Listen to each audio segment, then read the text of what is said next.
and thanks for staying with us on Asset Television. I am Mania OCAB. First, the headlines. Stop compassion to the poor. Tinubu charges governors.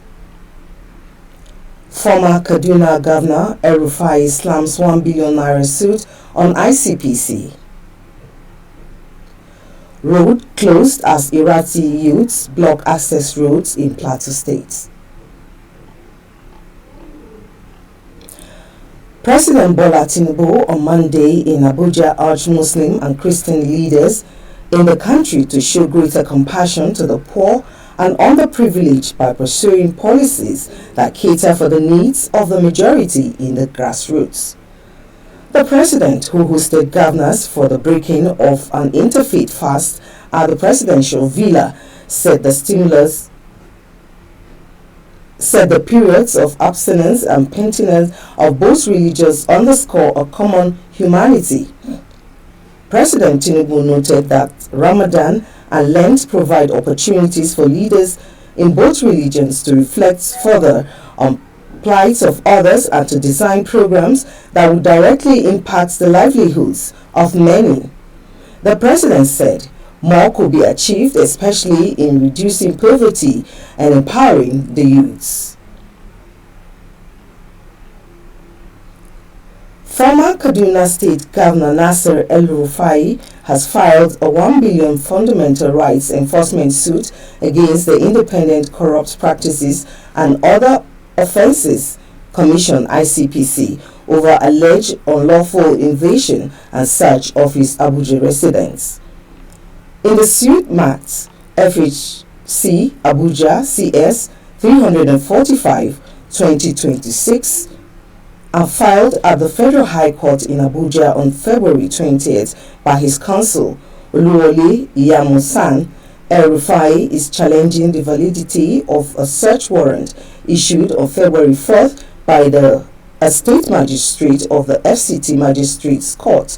He is asking the court to declare the warrant authorizing the search and seizure at his residence invalid, null and void. According to the application, the former governor contended that the warrant was null and void for lack of popularity, material drafting errors, ambiguity in execution parameters, overbreadth, and absence of probable cause, thereby constituting an unlawful and unreasonable search in violation of Section 37 of the Constitution. El-Rufai listed the Icpc as the first respondent, while the Chief Magistrate of the FCT Magistrates Court, Abuja Magisterial District, the Inspector General of Police, and the Attorney General of the Federation were named as second to fourth respondents, respectively.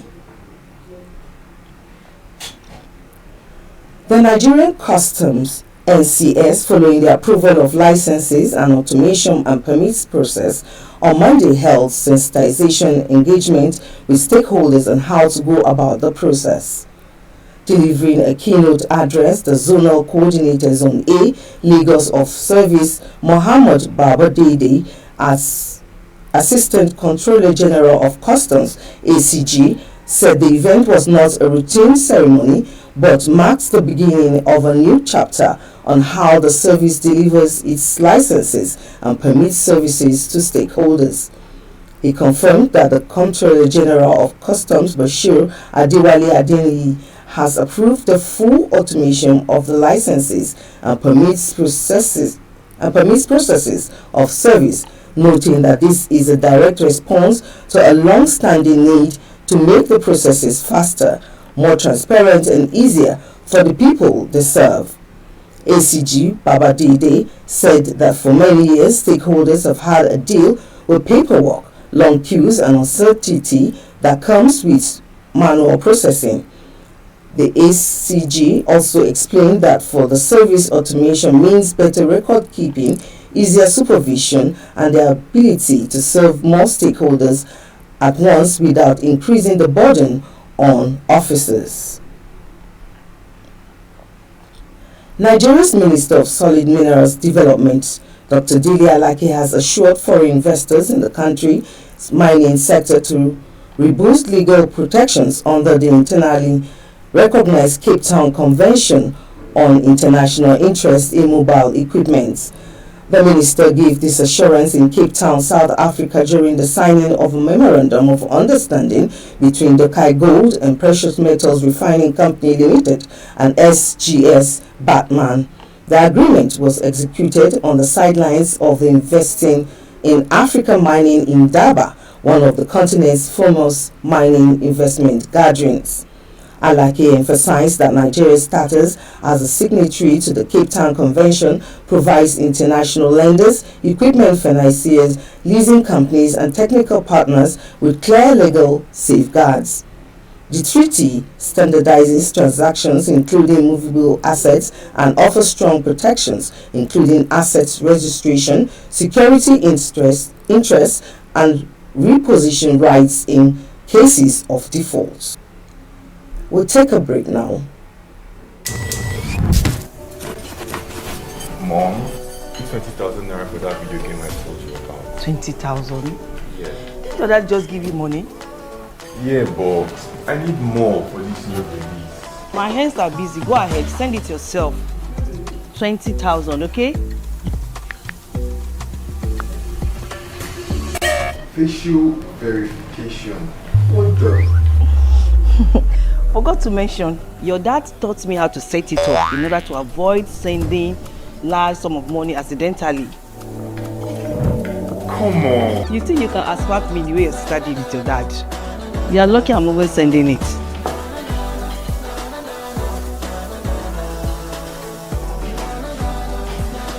This boy. With OPay's large transaction shield, your face is the only access. OPay, beyond banking. Welcome back. Members of the Cross River Journalists Forum, CrossJof, Abuja last Sunday gathered for a Thanksgiving service in appreciation of achievements recorded last year in rejuvenating its Panorama magazine. The Thanksgiving Mass was held at St. John's Catholic Church, Maraba, where members, alongside their families, reflected on the forum's journey, expressed gratitude to God for his faithfulness, and renewed their commitment to professional excellence in journalism. Secretary of the forum, Raphael Ekpan, said the service provided an opportunity for members to thank God for the successes of the past year and to seek divine guidance and greater accomplishments in 2026. Reverend Father Abraham Ayako, in his homily urged the faithful to embrace the Lenten period as a time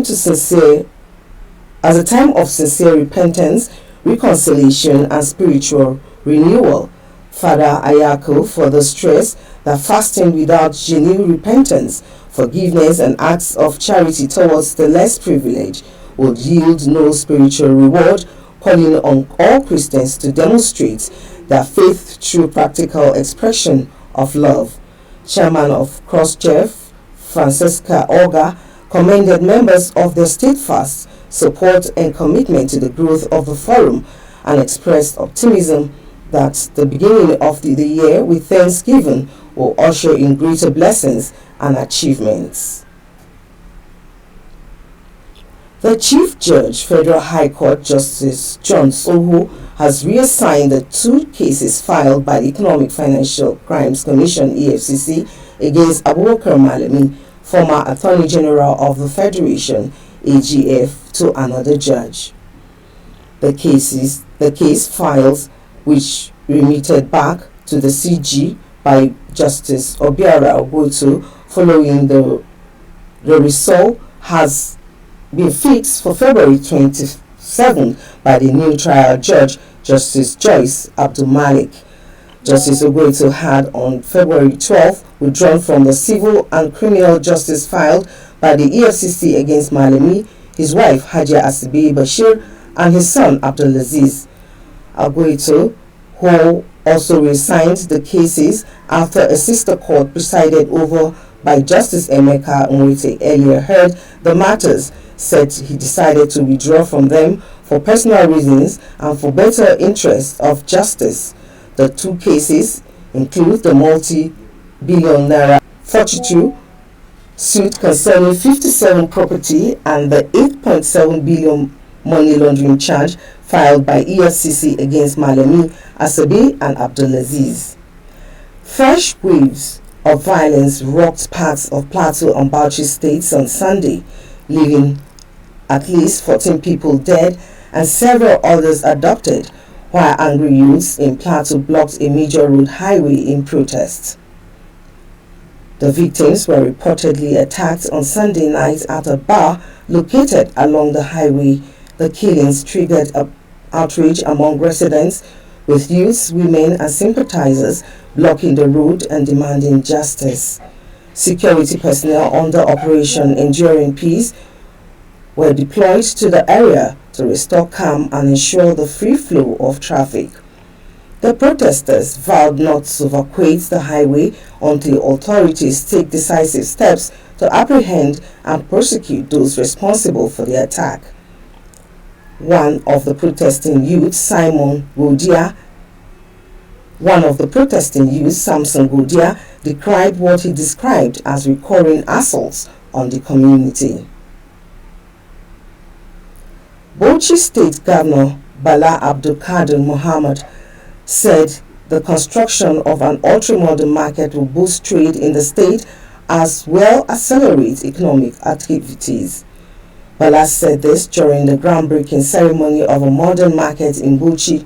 Our correspondent Fatih Baba was there and now reports.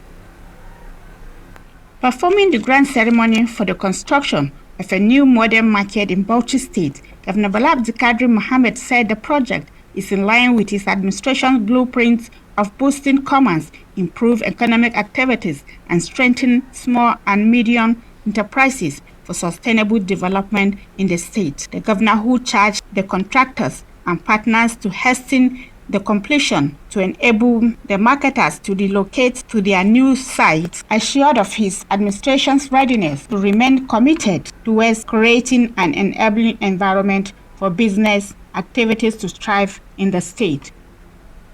To our leaders in the market and traders, let me assure you that this body is for your benefit and for the future prosperity of our state. When completed, you will enjoy the right of first refusal. This market will not be mere clusters of shops. There will be modern commercial complexes built to global standards.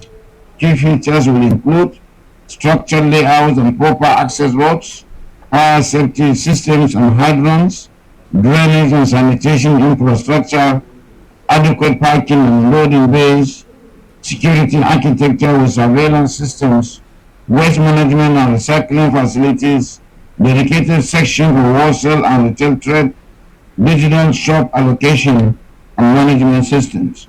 The State Commissioner for Cooperative and Small-Scale Development, Sadiq Hamis Mohammed Shura, applauded the developmental effort of Governor Bala Abdul Kadir Mohammed for opening up businesses, activities, and infrastructural development across Bauchi State and urged all remaining citizens, particularly beneficiaries of the market, to support the project aimed at bringing development to the doorstep of all. We are leveraging expertise and investment capacity to deliver world-class infrastructure that meets modern standards. It marks the beginning of a new chapter in our collective efforts to strengthen commerce, to empower small and medium businesses, and stimulate economic growth across our dear states. The newly inaugurated for the construction of a modern market at the Atiku Abubakar Road along Ibrahim Bako bypass Bauchi will, among others, accommodate the new winter market, the new furniture market, the harbour and grains market, as well as the Fanteka Bolajari and the vegetable Yangwari markets, in order to provide a conducive atmosphere for businesses to thrive in Bauchi State. You have really invited us and entrusted my team and I the responsibility to drive these solutions in line with global best practice. That confidence has been both humbling and energizing. The progress we celebrate today could not have been possible without your leadership, the cooperation of market associations, the understanding and support of other agencies such as the Department of Lands, SDB, Ministry of Works, and many other agencies that will have to work together to bring this situation to reality. Contractor and partner in the development of the new modern market also sent in their goodwill message. From Bauchi and Fatih Baba, Asset Television News. And that's the news. To follow us on our social media handles. On behalf of the news crew, I am Mania Osibi. Thanks for watching.